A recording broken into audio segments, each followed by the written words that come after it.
হযরত আইয়ুব আলাইহিস সালাম আল্লাহ পাক রব্বুল আলামিন বিপদ দিয়েছেন। 1 বছর নয়, 2 বছর নয়, 18 বছর পর্যন্ত বিছানার মধ্যে পড়েছিলেন। পুরো শরীর পচে গেছে, দুর্গন্ধ হয়ে গেছে, পোকামাকড় বিলবিল বিলবিল করে। এরপর আইয়ুব আলাইহিস সালাম সেকেন্ডের জন্য আল্লাহকে ভুলেনি। আল্লাহু আকবার বলেন। একদিন আল্লাহ পাক রব্বুল আলামিন ফেরেশতাদেরকে নিয়ে আলাপ করতেছে, ও ফেরেশতারা, আমার আইয়ুব আমারে বড় ভালোবাসে, আমার আইয়ুব আমারে বড় মহব্বত করে, আমার আইয়ুব বেশি বেশি ইবাদত বন্দেগী করে। ফেরেশতারা বলে, হ্যাঁ আল্লাহ, আপনার আইয়ুব ইবাদত বন্দেগী বেশি বেশি করে, আপনার আইয়ুব 24 ঘন্টা আপনার প্রশংসা করে, 24 ঘন্টা ইবাদতের মধ্যে মগ্ন থাকে। শয়তান বলে, আল্লাহ না। বলে কেন? বলে তারে ধন সম্পদ দিয়েছেন, সুখ শান্তি দিয়েছেন, এই জন্য সে বেশি বেশি নেক আমল করে। আল্লাহ তার কোনো অভাব নাই, তার চিন্তা নাই, ভাবনা নাই, এই জন্য বেশি বেশি নেক আমল করে। তারে আপনি যদি টাকা পয়সা ধন সম্পদ না দেন, বিপদের মধ্যে পড়লে দেখবেন আপনারে ভুলে যাবে। নাউজুবিল্লাহ বলেন। আল্লাহ বলেন, আরে শয়তান না, আমি যদি আমার আইয়ুবকে গরিব বানাইয়া দেই, রাস্তার ফকিরও বানাইয়া দেই, এরপর আমার আইয়ুব আমার ইবাদত বন্দেগী থেকে সুতুল পরিমাণ দূরে দাঁড়াবে না। এইবার শয়তান বলে, না না, আইয়ুবের টাকার অভাব নাই, পয়সার অভাব নাই, ক্ষমতার অভাব নাই, এই জন্য আপনার আইয়ুব নবী 24 ঘন্টা ইবাদত বন্দেগী করে। আল্লাহ বলে, না না, যদি আমার আইয়ুবকে আমি ফকিরও বানাইয়া দিই, আমার আইয়ুব ইবাদত বন্দেগী করবে। শয়তান বলে, তাহলে পরীক্ষা হোক। আল্লাহ বলে, কেমনে পরীক্ষা হবে? শয়তান বলে, আল্লাহ আপনি আমার একটা ক্ষমতা দেন। বলে, কি ক্ষমতা? আমার একটা ক্ষমতা দেন, বাতাস দিয়ে আইয়ুবের সব সম্পদ শেষ করে দিব। আইয়ুব যখন রাস্তার ফকির হয়ে যাবে, আইয়ুব যখন গরিব হয়ে যাবে, দেখবেন ইবাদত বন্দেগী সব শেষ হয়ে যাবে। আল্লাহ বলে, যা তোরে ক্ষমতা দিলাম, পরীক্ষা কর। যতই পরীক্ষা করো, আমার আইয়ুব ইবাদত বন্দেগী ছাড়বে না। শয়তান চলে এলো। আইয়ুব নবী বিশাল বড় বাদশা, টাকার অভাব নাই, পয়সার অভাব নাই। লেবানন সিরিয়ার, তখন লেবানন সিরিয়া ছিল এক দেশ, শাম। ওই শামের বাদশা ছিল, সিরিয়া এবং শাম দেশের বাদশা। টাকার অভাব নাই, পয়সার অভাব নাই, গোলা ভরা দান ছিল, পুকুর ভরা মাছ ছিল, গোয়াল ভরা গাবি, গরু বাছুর, কোনো কিছুর অভাব না। আইয়ুব নবী হঠাৎ করে একজন রাখাল আইসা বলে, ওগো আল্লাহ নবী আইয়ুব, বলে একটা বিপদ হয়ে গেল। বলে, কি বিপদ? আমি গোরাগুলোকে মাঠে রাখতেছিলাম, হঠাৎ করে কোত্থেকে একটা বাতাস আসলো, সব গোরাগুলো মরে গেল। আইয়ুব পয়গম্বর বলে, রে খাদেম, রে রাখাল, তুই কোনো টেনশন করবি না, চিন্তা করবি না, আমার গোরাগুলো মরলে মরছে, এগুলো আমার না, এগুলোর আসল মালিক আল্লাহ, যার গোরা সে নিয়েছে, আমার চিন্তা করবার কোনো দরকার নাই। আল্লাহু আকবার। এরপরে কিছুক্ষণ পর আরেক রাখাল, দুম্বার রাখাল দৌড়াই আসলো। আয়েশা বলে, আইয়ুব নবী। বলে, কি? বলে, আমি দুম্বাগুলো মাঠে ছাড়িয়া দিলাম, হঠাৎ একটা বাতাস আসলো, আয়েশা সবগুলো দুম্বারে আগুন দিয়ে জ্বালাইয়া পোড়াইয়া দিল, সব দুম্বা মরিয়া গেল। আইয়ুব পয়গম্বর বলে, তুমি কোনো টেনশন করবা না, এই দুম্বার মালিক আমি না, এই দুম্বার মালিক আল্লাহ, যার দুম্বা সে নিয়েছে, আমার করবার কোনো ক্ষমতা নাই। আল্লাহু আকবার। কিছুক্ষণ পর হঠাৎ করে উটের রাখাল আইসা বলো, আইয়ুব পয়গম্বর বলে, কি? বিশাল বড় উটের পাল আমি রাখতেছিলাম, ময়দানে চড়াইছি, হঠাৎ করে একটা বাতাস আইসা আপনার সব উটগুলো মেরে ফেললো, সব উট পুড়ে গেল, মরে গেল। আইয়ুব পয়গম্বর বলে, কোনো টেনশন করবা না, আমার উট না, উটের মালিক আল্লাহ, আল্লাহর উট আল্লাহ নিয়েছে, আমার বলবার কোনো অধিকার নাই। হঠাৎ করে একজন আইসা বলে, আইয়ুব নবী, আপনার খাদ্যের গোডাউনে আগুন লাগছে, সব খাদ্য পুড়ে গেছে, ছাই হয়ে গেছে। আইয়ুব পয়গম্বর বলে, কোনো টেনশন করবো না, এই খাদ্যের মালিক আমি না, আল্লাহ, যার খাদ্য সে নিয়েছে, আমার টেনশন করবার কোনো দরকার নাই। চিন্তা করে দেখেন আইয়ুব পয়গম্বর আল্লাহরে কত ভালোবাসে। শয়তান এত বড় বিপদের মধ্যে ফালাইল, এরপর আইয়ুব পয়গম্বর বিন্দু পরিমাণ চিন্তা করে না, আইয়ুব পয়গম্বর টেনশন করে না, আমার যা হবার হবে, সবকিছুর মালিক আমার আল্লাহ, আমার আল্লাহ আমারে সম্পদ দিয়েছিল, আমার আল্লাহ আমার সম্পদ নিয়েছে, আমি কোনো টেনশন করি না। ধন সম্পদ যা ছিল সব পুরে দুর্গন্ধ, কেমন বিশ্রী দেখা যায়। এলাকার লোকেরা বলে, ও রহিমা, তোমার আইয়ুবকে শহর থেকে দূরে নিয়ে যাও, আমাদের শহরে থাকতে দিব না। চিন্তা করে দেখেন, কয়েকদিন আগে টাকার মালিক, পয়সার মালিক, ক্ষমতার মালিক, 14 জন সন্তান ছিল, 4 জন বিবি ছিল। 14 জন সন্তান সব মরে গেল, 4 জন বিবি থেকে 3 জন বিবি চলে গেল, টাকা পয়সা সব পড়ে গেল, সব সম্পদ পরিচয় হয়ে গেল। এখন শহর থেকে বের করে দিতে বলে, এলাকার লোকেরা বলে, রে রহিমা, তোমার স্বামী আইয়ুবকে নিয়ে এলাকা থেকে বের হয়ে যাও, নয়তোবা তার যে রোগ হয়েছে, ক্যান্সার রোগ, আমাদের মধ্যে ছড়াইতে পারে। রে রহিমা, তাড়াতাড়ি তুমি নিয়ে চলিয়ে যাও। রহিমা বলে, না না, আমরা যাব না, শহর ছাড়িয়ে কোথায় যাব? এলাকার লোকেরা বলে, রহিমা, যদি তোমার স্বামী আইয়ুবকে নিয়ে না যাও, আমরা কিন্তু তোমার স্বামীকে মাটির নিচে পুঁতে ফেলবো, জিন্দা দাফন করে ফেলবো।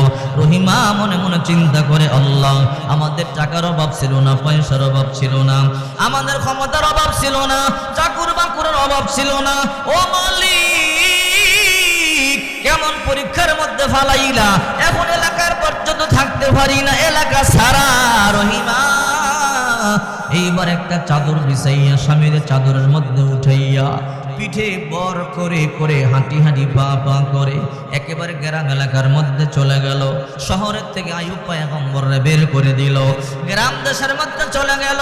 গ্রামে যাওয়ার পরে শয়তান সেখানেও চলে গেল। শয়তান সেখানে গিয়া বলে, ও গ্রামের লোকেরা, আইয়ুব নবীর কুষ্ঠ রোগ হয়েছে, পুরা দেহ পচিয়া গেছে, দেহের মধ্যে পোকামাকড় বিলবিল বিলবিল করে। এই রোগ যদি তোমাদের এলাকার মধ্যে থাকে, তোমাদের মধ্যেও ছড়াইতে পারে। শহরের থেকে তারা বের করে দিয়েছে, যদি তোমরা জায়গা দাও, তোমাদের ওই রোগ হইতে পারে। শয়তান কেমন চক্রান্ত করে, চিন্তা করেন, কেমন বিপদের উপরে বিপদ লাগায়। আইয়ুব পয়গম্বর চোখের পানিগুলো সারিয়া সারিয়া কান্দে। এইবার গ্রামের লোকেরাও বলে, ও রহিমা, তোমার স্বামীকে নিয়ে দূরে চলে যাও, তোমার স্বামীকে আমাদের কাছে রাখতে পারবো না। বলে, কেন? তোমার স্বামীর যেই রোগ, এই রোগ আমাদের মধ্যেও আসতে পারে, তোমার স্বামীকে নিয়ে দূরে চলে যাও। বিবি রহিমা অসহায় নারী, স্বামীকে আবার চাদরের মধ্যে বড়িয়া হাঁটি হাঁটি পা পা করে চিন্তা করে মনে মনে, শহরে থাকতে পারলাম না, গ্রামে আসলাম, গ্রামেও থাকতে পারলাম না। আহারে, আমার স্বামীরে নিয়ে আমি কোথায় যাব? রহিমা মনে মনে চিন্তা করে, আমি আমার স্বামীকে নিয়ে জঙ্গলার মধ্যে চলে যাই, জঙ্গলার মধ্যে স্বামীকে রাখিয়া কাজ করিয়া করিয়া আমার স্বামীরে খাবার খাওয়াবো, আর আল্লাহর কাছে দোয়া করবো, আল্লাহ আমার স্বামীরে সুস্থ করে দাও। রহিমা স্বামীরে নিয়ে জঙ্গলার মধ্যে চলে গেল। জঙ্গলার মধ্যে যাওয়ার পরে ছোট্ট একটা পাতা লতা দিয়ে ঘর বানাইল। ঘর বানাইল, ওই ঘরের মধ্যে স্বামীকে শুয়াইয়া আল্লাহর কাছে বলে, আল্লাহ, কয়দিন আগেও রাজপ্রসাদের মালিক ছিলাম, কয়দিন আগেও রাজপ্রসাদের মধ্যে ঘুমাইছিলাম, আজকে রাস্তার ফকির বানাইলা। ও আল্লাহ, এলাকার লোকেরা পর্যন্ত এলাকার মধ্যে জায়গা দেয় না, একটা ভিক্ষুকরেও মানুষ জায়গা দেয়, আমাদেরকে জায়গা দেয় না। রহিমা স্বামীকে নিয়ে জঙ্গলার মধ্যে চলে গেল, পাতা লতা দিয়ে ঘর বানাইয়ে বলে, ওগো আল্লাহর নবী, আপনি এই জঙ্গলার মধ্যে থাকেন, আমি আপনার জন্য কাজ করিয়ে কিছু খাবার নিয়ে আসি। রহিমা কাজ করবার জন্য এক বাড়িতে গেল, কাজ করবার জন্য শয়তান সেই বাড়িতেও চলে গেল। চিন্তা করে শয়তান কত বড় ভয়ঙ্কর। ওই বাড়িতে শয়তান গিয়া বলে, ও বাড়ির লোকেরা বলে, কি? বলে, যে রহিমা তোমাদের বাড়িতে কাজের জন্য আসলো, এই রহিমারে কাজ দিও না। বলে, কেন? তার স্বামীর কুষ্ঠ রোগ, তার স্বামীর পুরা দেহ পচিয়া গেল, এই হাত দিয়েই তার স্বামীর রক্ত পুষগুলো পরিষ্কার করে, এই হাত দিয়ে আবার তোমাদের কাজ কেমনে করবে? তোমরা তারে কাজ দিও না। কেউ রহিমারে কাজ দেয় না। রহিমা মনে মনে চিন্তা করে, আমি আমার স্বামীরে কেমনে খাবার খাওয়াবো? আমার যই টাকা ছিল, টাকা শেষ হয়ে গেল, আমার স্বামীরে আমি কেমনে খাওয়াবো? কাজ পর্যন্ত পাই না, যেখানে কাজ করবার জন্য যায় শয়তান ধোঁকা দেয়। এইবার রহিমা স্বামীর কাছে গিয়া বলে, স্বামী, আপনি কোনো টেনশন করবেন না, আমি আপনার জন্য কাজ জোগাড় করিয়ে খাদ্য নিয়ে আসবো। রহিমা এবার রওনা করলেন, এক বাড়িতে কাজের সন্ধানে যাবে। ওই বাড়িতে কাজের সন্ধানে গেল। ওই বাড়ির মহিলা মনে মনে ভাবে, রহিমা, তোমার চুলগুলো তো বড় সুন্দর রে রহিমা, আমি তোমার কাজ দিব না, কারণ তোমার হাতের কাজ আমরা নিব না, তোমার এই হাত দিয়ে তোমার স্বামীর ময়লা মুছো, এই হাত দিয়ে তোমার স্বামীর রক্ত আর পুঁজগুলো মুছো। তোমারে আমরা কাজ দিব না। রহিমা একটা কাজ করতে পারো। বলে কি কাজ? রহিমা বলে ও বোন, আমার বড় বিপদ, আমার স্বামী 3 দিন ধরে কোনো খাবার খায় না, একটা কাজ দাও। ওই মহিলা বলে রে রহিম, একটা কাজ দিতে পারি। বলে কি? বলে একটা কাজ করতে পারো। বলে কি কাজ? তোমার চুলগুলো আমার পছন্দ হয়েছে, রহিমা তোমার চুলগুলো আমার কাছে বিক্রি করো। যদি তোমার চুলগুলো আমার কাছে দাও, তোমার 3টা রুটি দিব। তোমার চুলগুলো কাটিয়ে আমার দিয়া দাও। রহিমা মনে মনে চিন্তা করে, আহারে 3 দিন পর্যন্ত আমার স্বামী না খাওয়া, যদি আজকে আমার স্বামীরে না খাওয়াইতে পারি, অসুস্থ স্বামী মরিয়া যাবে। রহিমা রাজি হয়ে গেল। চুল দিয়া কি করব? চুল আবার বড় হবে, স্বামী মরে গেলে স্বামী কই পাবো? কিছু কিছু নারী আছে স্বামীকে জীবন থেকে বেশি ভালোবাসে, ঠিক কিনা বলেন? আবার কিছু কিছু নারী আছে স্বামী যখন বিপদের মধ্যে পড়ে স্বামীকে ফলাইয়ে চলে যায়। এইরকম স্বামী আছে না নাই? এইরকম স্ত্রী আছে না নাই? স্বামীর বিপদ হলে স্বামীকে রাখিয়া চলে যায়। স্বামীর চাকরি চলে গেলে, ব্যবসা চলে গেলে বলে তোমার মতো পুরাকে বলে সংসার করতে আইছে, বড় দামি দামি ছেলেরা আমার বিয়ের প্রস্তাব দিতে, এরকম বলে কি বলে না? আহারে বিবি রহিমা তাদের জন্য শিক্ষা। রহিমা মনে মনে চিন্তা করে, স্বামীর 3 দিন ধরে কোনো খাবার দিতে পারি না, যেথায় যায় কাজের জন্য শয়তান গিয়া ধোকা দেয়, ওখানে কাজ পাই না। রহিমা বলল ঠিক আছে বোন, চুলগুলো তোমার পছন্দ হয়েছে, না আমার চুলগুলো কাটিয়া নাও, বিনিময়ে আমারে তুমি 3টা রুটি দাও।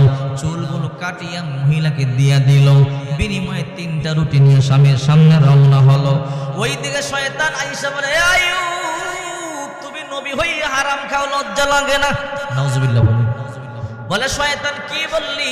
বলে তোমার বিবি চুরি করিয়া ধরা খাইছে, মাথার চুল সাঁচিয়া দিছে, এই জন্য তোমার বিবি আসতেছে, দেখবা তোমার বিবি চুরি করছে, রুটি চুরি করছে, এই জন্য মাথার চুল কাটিয়া দিছে, আসলেই দেখতে পারবা। নাউজুবিল্লাহ বলেন। শয়তান কত বড় চক্রান্ত করে, চতুর্দিকে চক্রান্ত করে। এবার রহিমা হাঁটি হাঁটি পা পা করে রুটি নিয়ে স্বামীর কাছে জঙ্গলার মধ্যে গেলেন। যাওয়ার পরে বলে, ও স্বামী আমার, আইয়ুব নবী এই নেন রুটিগুলো খান, 3 দিন ধরে আপনাকে আমি কিছুই খাওয়াইতে পারি না। আইয়ুব পয়গম্বর বলে, রহিমা এত বছর সংসার করিয়ে তুমি কি বুঝলা? আমি আল্লাহ পাকের নবী, আমি হারাম খাইতে পারি না। রহিমা কেন তুমি আমারে হারাম রুটি আনিয়া দিলা? ও স্বামী আমার, কেমনি হারাম রুটি আনিয়া দিলাম? রহিমা রে তুমি চুরি করছো, এই জন্য তোমার মাথার চুল কাটিয়া দিছে। রহিমা কয়, না রে স্বামী না, আপনি মিথ্যা বলছেন। বলে না না, বলে আপনারে কেউ মিথ্যা বলছে। আইয়ুব পয়গম্বর বলে, রহিমা আমার কাছে আসো, আমি তোমার মাথাটা দেখবো। রহিমা বলে, না মাথা দেখা লাগবে না। আইয়ুব পয়গম্বর বলে, আমার কাছে আসো। রহিমা যাওয়ার পরে মাথার ঘোমটা সরাইলো, সরাইয়া দেখে মাথার মধ্যে চুল নাই। শয়তান ধোঁকা দিছে। আইয়ুব বিশ্বাস না করলে দেখবা তোমার বিবি আসলে মাথার মধ্যে চুল নাই, অথচ চুল বিক্রি করেছে। শয়তান বলে চুরি করছে, ধরা পড়ছে, চুল কাটিয়ে দিছে। নাউজুবিল্লাহ বলেন। আইয়ুব পয়গম্বর বলে, রহিমা সত্যি তো তার কথা বলে। কে বলছে? একজনে বলছে তুমি চুরি করছো, তাই তোমার মাথার চুল কাটিয়ে দিছে। রহিমা রে তোমার হাতে রুটি আমি খাবো না। রহিমা চোখের পানিগুলো সারিয়া কাঁদি, ও আল্লাহ আমি হালাল রুটি দিলাম আর আমার স্বামী রুটিগুলো খাবে না। আমার স্বামী বলে আমি নাকি চুরি করেছি। রহিমা চোখের পানিগুলো সারিয়া কান্দে। বিবি রহিমা আবার খাদ্যের সন্ধানে আবার এলাকার মধ্যে রওনা। এইদিকে আইয়ুব পয়গম্বর চোখের পানিগুলো সারিয়া কান্না শুরু করে দিল। আইয়ুব পয়গম্বর পুরা দেহের মধ্যে পোকায় কামড়ায়, পোকায় বিল বিল করে। হঠাৎ করে আইয়ুব পয়গম্বর জিহ্বার মধ্যে 2টা পোকায় কামড় দিল। আইয়ুব নবী কলিজার মধ্যে বেশি ব্যথা লাগছে। আল্লাহ মাথা থেকে পা পর্যন্ত পোকা দিয়া খাওয়াইলা, কোনো আপত্তি করি নাই। ওগো আল্লাহ মাথা থেকে পা পর্যন্ত পোকা দিয়া খাওয়াইলা, কোনো অঙ্গ বাকি নাই। ও আল্লাহ কোনো অভিযোগ করি নাই। মালিক যেই জিহ্বা দিয়ে তোমার আমি রাখি, ওই জিহ্বার মধ্যে পোকা দিলা। আল্লাহ ওই জিহ্বার মধ্যে পোকা না দিলে কি তোমার হইতো না? ওগো মালিক তুমি কি মনে 18 বছর ধরে আমার পরীক্ষা করো, কিয়ামত পর্যন্ত যদি আমার পরীক্ষা করো, এরপর আমি আল্লাহ চুল পরিমাণ কোনোদিন তোমাকে ভুলে যাব না। আল্লাহু আকবার। আইয়ুব পয়গম্বর এই কথা বলবার পরে আল্লাহ তাআলা খুশি হয়ে গেছে। আল্লাহ তাআলা বলে, আইয়ুব, হে আইয়ুব, উরকুদ বিরজিলিক, তোমার পা একটু উঠাইয়া মাটিতে আঘাত করো। আইয়ুব, উরকুদ বিরজিলিক, হাদা মুতাসামুন বারিদুন ওয়া শারাব। রে আইয়ুব, পাটা উপরে একটু উঠিয়ে জমিনে আঘাত করো, দেখবা ঠান্ডা পানি বের হয়েছে, এই পানি পান করো আর গোসল করো, দেখবা আমি আল্লাহ তোমারে 18 বছরের যুবক বানাইয়া দিছি। আল্লাহু আকবার। ওইদিকে রহিমা কাজের জন্য গ্রামে গেছে, কাজ করিয়ে স্বামীকে রুটি আনিয়ে খাওয়াবে। রহিমা কাজের জন্য গ্রামে গিয়ে গিয়ে কাজ করবার জন্য ঘুরে, কিন্তু মানুষ রহিমার কোনো কাজ দেয় না। এইদিকে আইয়ুব পয়গম্বর কান্না বলল, আইয়ুব তোমার পাটা একটু উঠাও। জিবরাইল চলে এলো। জিবরাইল আয়েশা বলো, আল্লাহর পয়গম্বর আইয়ুব আপনার পাটা একটু উঠান। আইয়ুব পয়গম্বর বলে, জিবরাইল আমার শক্তি নেই, উঠাইতে পারি না। জিবরাইল বলে, আমি একটু আপনাকে সাহায্য করি। জিবরাইল পাটা উঠাইয়া দিল। উঠাইয়া পাটা জমিনে ফালাইতে দেরি, মুহূর্তের মধ্যে পানির নহর শুরু হয়ে গেছে। আল্লাহু আকবার। আইয়ুব নবী এই পানি পান করলেন আর গোসল করলেন। মুহূর্তের মধ্যে আল্লাহ তাআলা 18 বছরের যুবক বানাইয়া দিল। আইয়ুব নবী যুবক হইয়া দাঁড়াইয়া রইল। কিছুক্ষণ পর বিবি রহিমা আসলো, কোনো কাজ পায় না। আয়েশা দেখে স্বামী ঘরের মধ্যে নাই। রহিমা বড় টেনশনে পড়ে গেল, কিরে আমার স্বামী আজকে কই গেল? আমি আমার স্বামীকে এই জায়গার মধ্যে রাখিয়া গেলাম, বাঘ ভাল্লুক আমার স্বামীকে খাইয়ে ফেললো নাকি? রহিমা চোখের পানিগুলো সারিয়া কান্না করে, হাত তুলে দোয়া করে, আল্লাহ আমার স্বামীকে আমার কাছে ফিরাইয়া দাও। আল্লাহ যদি আমার স্বামীরে বাঘ ভাল্লুক টানিয়া সিরিয়া খায়, কিয়ামতের ময়দানে আমি তোমার সামনে কেমনে মুখ দেখাবো? রহিমা চোখের পানিগুলো সারিয়া কান্দে। হঠাৎ করে নজর গেল, একটা যুবক দেখা যায়, ওই দিকে ফিরে রইছে, পিছন দিকে দেখা যায়। রহিমা ওই যুবকটারে ডাকিয়া বলে, ও আল্লাহর বান্দা, এইখানে এই ঘরের মধ্যে একটা লোক ছিল, বড় অসুস্থ, চলতে পারে না, ওই লোকটার একটু দেখছেন কিনা? ওই লোক বলে, রহিমা আমার চিনতে পারো নাই? কয়ে না না চিনতে পারি নাই। বলে, আমি তোমার স্বামী হযরত আইয়ুব আলাইহিস সালাম। আল্লাহু আকবার। ও আল্লাহর নবী, আপনি তো 18 বছরের যুবক হয়ে গেলেন, সুন্দর হয়ে গেলেন, আমি তো এখন বুড়ি হয়ে গেলাম, আপনি কি আমার বিয়ে করবেন নাকি? আপনি তো আমার বিবাহ করবেন না? আইয়ুব পয়গম্বর বলে, রহিমা তুমি কোনো টেনশন করবে না।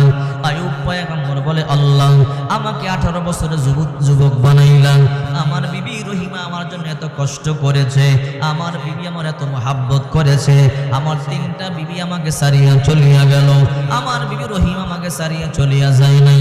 আল্লাহ আমার বিবি রহিমাকেও তুমি আমার মতো যুবক বানাইয়া দাও। আল্লাহ বলে, রে আইয়ুব নবী, যেই পানি দিয়ে গোসল করেছো, ওই পানি দিয়ে তোমার বিবি রহিমারও গোসল করাও।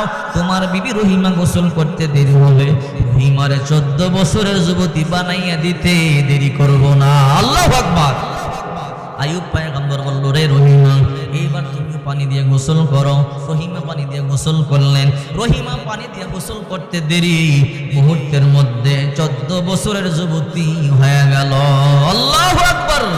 কাদের কুদরত দারি বরকামাল, আনতা রব্বি আনতা হাসবি জুল জালাল, তুহি কাদের জলিলুল্লাহ জাহাদার, বহর হালে তুহি মেরা নেগাহদার।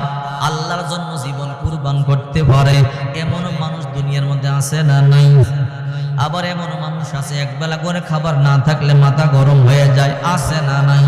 হে আল্লাহর বান্দা, কান খাড়া করে শোনো।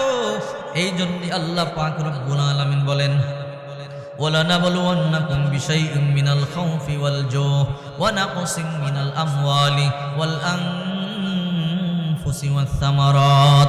আমি তোমাদেরকে ক্ষুধা দিব, আমি তোমাদেরকে ভয় দিব, আমি তোমাদেরকে অসুস্থতা দিব, আমি তোমাদের জানমালের ক্ষতি করব, তোমাদের ফসলাদি নষ্ট হয়ে যাবে, এরপর যারা তোমরা ধৈর্য ধারণ করবা, আমি আল্লাহর উপরে ভরসা করবা।